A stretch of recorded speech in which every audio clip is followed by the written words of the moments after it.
Voici le dossier du 20h BFM. Ils ont enquêté pendant 4 mois, partout en France. Ils ont entendu des dizaines, des centaines même de témoins et font ce soir 50 recommandations pour mieux protéger les enfants des violences des adultes à l'école. Dans la foulée, évidemment, du scandale Betaram. Le scandale Betaram et tous les autres, on va en parler. Bonsoir Violette Spilbou, merci d'être là. Députée Renaissance du Nord. Et bonsoir Paul Vannier, merci d'être là également. Député La France Insoumise du Val d'Oise, co-rapporteur de la commission d'enquête. Alors je me lance. La commission d'enquête de l'Assemblée sur les modalités du contrôle par l'État et de la prévention des violences dans les établissements scolaires. Paul Vannier, vous dites que vous avez découvert un système sadique. C'est comme ça que vous résumez les choses ? En tout cas, c'est comme ça qu'on peut décrire des situations dans trop d'établissements. Il y a aujourd'hui 80 collectifs de victimes qui se sont constitués en 4 mois. Ils portent sur 270 établissements à travers le pays, des établissements de tout statut, publics, privés, mais en particulier des établissements privés sous contrat, dans lesquels parfois, pendant des décennies, des groupes de criminels, des groupes de pédocriminels, d'agresseurs, ont pu ravager des vies entières parce que protégés par un silence, par une omerta, protégés aussi par une défaillance majeure de l'État qui a trop longtemps renoncé à ses prérogatives en matière notamment de contrôle de ces établissements, jusqu'à exposer donc des enfants à des violences insupportables. On va revenir sur tout ça, mais pourquoi Violette Spilbou ? Parce qu'on a voulu, comment dire ça, mater des générations d'enfants ? Beaucoup de raisons.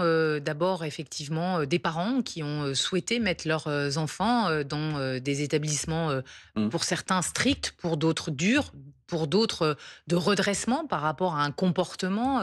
Ils voulaient que leurs enfants filent droit, c'est ça que ces parents disaient. Et puis derrière, des châtiments corporels qui étaient légitimés par la méthode éducative dans ces établissements souvent reculés, avec des internats loin des familles. Il y avait des châtiments corporels extrêmement violents, des violences sexuelles et même parfois des travaux forcés. On l'a vu aussi à Riaumont, dans le Nord, au village de Riaumont, à Liévin. Et donc, le sujet des parents, le sujet aussi de la réputation des établissements, parce que ces parents, ils étaient aussi souvent très impliqués dans l'association des parents d'élèves, notamment pour les établissements privés catholiques sous contrat. Et il était important, même quand l'enfant revenait en se plaignant, de le remettre là, en se disant qu'il avait bien mérité la punition et en se disant que la réputation de l'établissement serait préservée. Mais pardon, on a beaucoup parlé de Betaram, on a beaucoup parlé aussi des autres scandales, surtout de Betaram, mais où on a beaucoup parlé des châtiments qui étaient infligés, des profs, des surveillants. Vous remettez tout de suite le focus sur les parents ? Non, vous me posez la question de l'omerta. Il y a les parents, il y a la réputation de l'établissement, il y a aussi l'ensemble des institutions autour de ces établissements où parfois ça arrangeait tout le monde de placer les enfants. Je pense au village de Riaumont où c'était des enfants placés par la justice qui avaient été retirés de la famille, soit parce qu'ils étaient victimes de violences intrafamiliales, soit parce qu'ils étaient délinquants, et on les mettait là et quelque part la société refermait le couvercle sur ces enfants qui étaient victimes de torture et qui la nuit faisaient des travaux forcés pour construire le bâtiment de Riaumont lui-même. Qu'est-ce qu'on n'a pas entendu, Paul Vannier ? Qu'est-ce qu'on n'a pas écouté comme témoignage et qui, d'une certaine manière, vous a sauté au visage pendant ces auditions-là ? On n'a pas entendu les enfants, parce qu'eux parlaient, eux dénonçaient les crimes dont ils étaient l'objet, à leurs parents, à leurs enseignants, à des éducateurs. On n'a pas entendu des lanceurs d'alerte, des lanceuses d'alerte d'ailleurs, des femmes quasiment à chaque fois. Pire que ne pas les entendre, ces femmes ont été réprimées, ont été menacées, ont été déplacées de force. Je pense à Françoise Gulung, par exemple, la lanceuse d'alerte de Betaram. Et c'est les adultes, au fond, qui n'ont pas voulu entendre, parce que peut-être qu'on considérait que certaines violences étaient à l'époque éducatives, peut-être qu'on continue parfois à penser qu'il y a des violences éducatives, il n'y en a pas, et parce qu'il y a une culture de l'accueil, du recueil de la parole de l'enfant, une culture du signalement qui fait aujourd'hui défaut. Et il faut, c'est un des axes de nos recommandations. Exactement, de la construire, de la propager à tous les étages, au fond, du système éducatif français. On va en parler, mais encore une fois, ces témoignages que vous avez entendus, Violette Spilbou, est-ce qu'il y en a un ce soir qui, pardon, mais qui vous hante ? Il y en a beaucoup, parce qu'il y a ceux qu'on a entendus pendant les auditions. On a commencé par entendre le collectif de victimes. Au début, il y en avait 8 collectifs dans 8 établissements. Aujourd'hui, il y en a 80. Mais on a aussi des témoignages qui ont afflué sur nos boîtes mail, des personnes qui trouvaient le courage, parce qu'ils nous avaient entendus, parce que la commission d'enquête montrait la force de son action, trouver le courage de libérer la parole et de parler de faits parfois extrêmement anciens. J'ai bien sûr le souvenir de ce supplice du Perron qui est décrit à Bétarame, mais dans beaucoup d'autres établissements. Ces enfants dénudés dans le froid, dans une cour d'école la nuit, que l'on laisse aller jusqu'à l'hypothermie. C'est ce qui s'est passé à Bétarame et à d'autres endroits.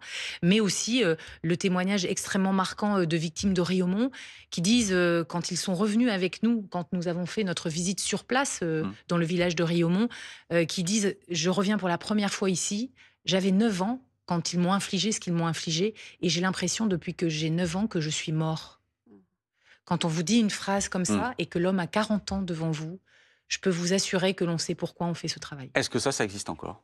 Oui, Paul Vannier. ce ne sont pas des violences qui renvoient à un passé révolu.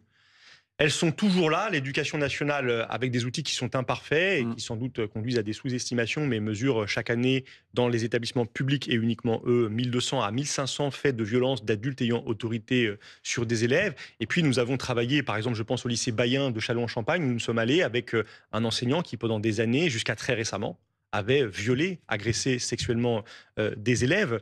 Et donc... l'urgence de nos travaux, c'est l'urgence de notre présent. Et c'est la volonté que nous partageons, que les 50 recommandations que nous faisons soient le plus rapidement possible mises en œuvre. Beaucoup peuvent l'être tout de suite, là, dans les jours qui viennent, par des décisions du gouvernement. Et au-delà de ces premières décisions, nous allons travailler ensemble, à l'automne, à la rédaction d'une proposition de loi, en souhaitant qu'elle soit inscrite à l'ordre du jour et que, par la loi aussi, nous révolutionnions en vérité un système de contrôle, de prévention pour lutter contre ces violences. Les recommandations dans une seconde, mais je fais une petite parenthèse, c'est une toute petite partie du rapport final d'ailleurs. Ça concerne la responsabilité de François Bayrou et je sais que vous n'êtes pas d'accord là-dessus, sur ce point-là. Vous dites, Paul Vannier, que le Premier ministre a menti. Vous dites ce soir qu'il faut aller en justice, qu'il faut porter ce pan-là de l'affaire contre le Premier ministre en justice? Alors, il y a 2 mensonges pour moi. Il y a le mensonge du 11 février 2025, lorsque pour la première fois je l'interroge à l'Assemblée nationale sur cette affaire et qu'il dit devant tous les députés, devant tous les Français, jamais je n'ai été informé de quoi que ce soit de violence, a fortiori de violence sexuelle, jamais. Je rappelle qu'il était ministre de l'Éducation en 96 au moment des premières affaires. Exactement, et nous le savons maintenant, il est informé des violences physiques dès 95, sexuelles dès 98, et François Bayrou l'a reconnu sous serment le 14 mai dernier devant nous, et donc il y a là la certitude qu'il a, dans un premier temps, menti aux députés. Et puis il y a une autre question, un autre sujet, c'est celle d'un parjure, cette fois sous serment, car on peut mentir dans l'hémicycle de l'Assemblée. Il peut y avoir des conséquences politiques, mais pas de conséquences juridiques. En revanche, devant une commission d'enquête parlementaire sous serment, si l'on ment, on peut s'exposer à des poursuites. Et je considère qu'il a menti sur un autre sujet, mais qui me paraît un sujet important. Le 11 février, François Bayrou a annoncé qu'il allait porter plainte en diffamation contre le journal Mediapart. Le 14 mai, je lui demande pourquoi envisageait-il de le faire. Et il vise un article qui a été publié le 12 mars 2025. Donc François Bayrou, le 11 février, ne peut pas envisager de porter plainte pour un article qui n'a été ni écrit ni publié. C'est donc, d'après moi, qu'il a menti sous serment. Et ce sujet ne me paraît pas être un sujet annexe, car faisant ce mensonge, François Bayrou nous rappelle que jusqu'à très récemment, il a cherché à entretenir l'omerta sur cette affaire.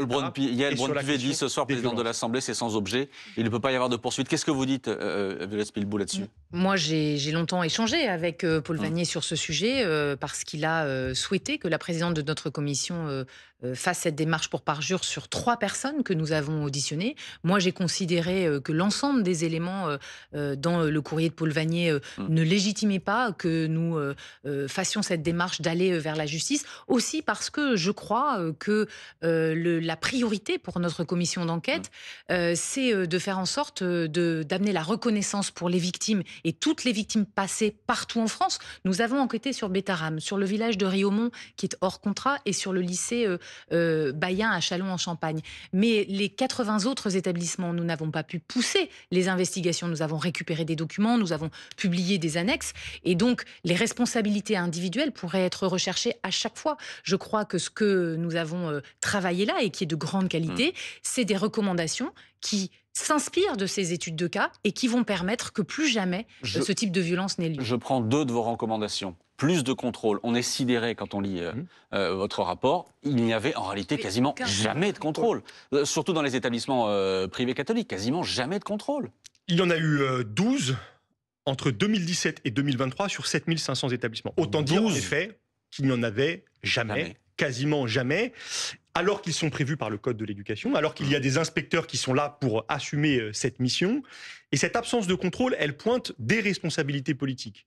Car je veux le dire, dans la loi, tout est là, il y a des corps d'inspection qui sont disponibles, mais ces corps d'inspection n'avaient pas la consigne de leur tutelle, et notamment de ministres de l'Éducation nationale successifs, qui pendant trop d'années, paralysés par la peur de l'accusation consistant à pointer une accusation, vous voulez rouvrir la guerre scolaire, ont renoncé à cette mission, donc on n'est pas allé voir. De côté, donc il y a eu un tabou, on n'est pas allé voir, et la conséquence, elle est dévastatrice. Parce que cette absence de contrôle a exposé pendant des décennies parfois des enfants, des adolescents aux agissements des pires criminels et à la possibilité pour eux de perpétuer leur violence pendant trop longtemps. Donc plus de contrôle et autres recommandations. Par recommandation, vous ouvrez un débat sur la prescription autour des faits précisément qui touchent les enfants. Vous dites qu'il faut peut-être revoir la prescription, avoir des crimes qui soient imprescriptibles dans ces cas-là. On a une recommandation où nous souhaitons que l'Assemblée nationale, en format transpartisan, crée une mission sur ce sujet.